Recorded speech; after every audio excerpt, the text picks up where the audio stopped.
దశాబ్ద కాలం నుంచి ఎదురు చూస్తున్న రోజు రానే వచ్చింది. మరికొన్ని రోజుల్లో ఆ కోదండ రాముడు తన జన్మస్థానంలో కొలువుదీరబోయే సమయం ఆసన్నమైంది. ఆ అద్భుతమైన ఘట్టం కోసం కోట్లాది మంది ప్రజలు వేయి కళ్లతో ఎదురుచూస్తున్నారు. ఎంతో కన్నుల పండువగా జరగనున్న రామ మందిర ప్రతిష్టాపన కోసం భక్తులంతా అయోధ్య వైపు చూస్తున్నారు.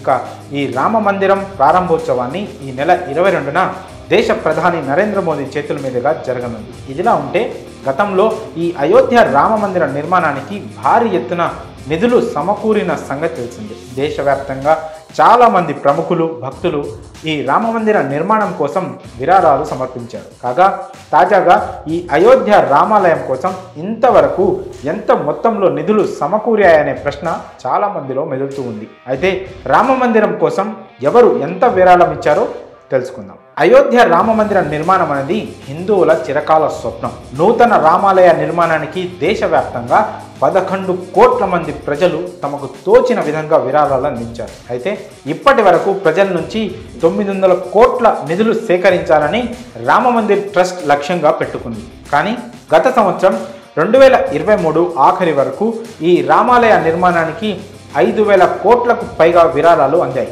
శ్రీ రామ జన్మభూమి తీర్థ క్షేత్ర ట్రస్ట్ తెలిపిన వివరాల ప్రకారం రామ మందిర నిర్మాణం కోసం 3,200 కోట్ల విరాళాలు అందాయి. ఇప్పటి వరకు 18 కోట్ల మంది భక్తులు Punjab national bank, bank of Baroda ఖాతాల్లో 3,200 కోట్ల రూపాయలు జమ చేసినట్టు ఆలయ ట్రస్ట్ తెలిపింది. ఈ బ్యాంకు ఖాతాల్లో విరాళంగా వచ్చిన మొత్తాన్ని ట్రస్ట్ ఫిక్స్డ్ డిపాజిట్ చేసింది. దానిపై వచ్చిన వడ్డీతోనే ఇప్పటి వరకు ఆలయ నిర్మాణ పనులు జరిగినట్లు వెల్లడించింది. ఇక ఈ అయోధ్య రామ మందిర నిర్మాణానికి ఆధ్యాత్మిక గురువు కథకులు మురారి బాపు అత్యధిక మొత్తంలో విరాళం ఇచ్చారు.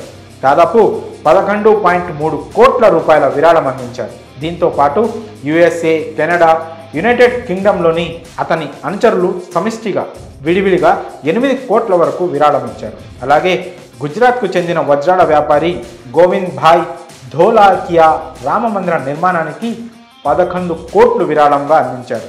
అమెరికాలో ఉన్న ఓ అజ్ఞాత భక్తుడు కూడా ఆలయ ట్రస్టుకు విరాళంగా 11,000 పంపించారు. కాగా అయోధ్యకు చెందిన రామ మందిర నిర్మాణానికి తొలి విదేశీ విరాళం ఇదే కావడం విశేషం. గతంలో మాజీ రాష్ట్రపతి రామ్నాథ్ కోవింద్ 2021 జనవరి 14న అయోధ్యలో రామ మందిర నిర్మాణానికి విరాళాలు సేకరించే ప్రచారాన్ని ప్రారంభించారు. ఇంకా దేశంలో అయోధ్య ఆలయ నిర్మాణానికి 5 లక్షలు చెక్కు రూపంలో విరాళం ఇచ్చిన తొలి వ్యక్తి కూడా రామ్నాథ్ కోవిందే కావడం విశేషం. మరి అయోధ్య రామాలయ నిర్మాణానికి అందిన విరాళాలపై మీ అభిప్రాయాలను కామెంట్స్ రూపంలో తెలియజేయండి.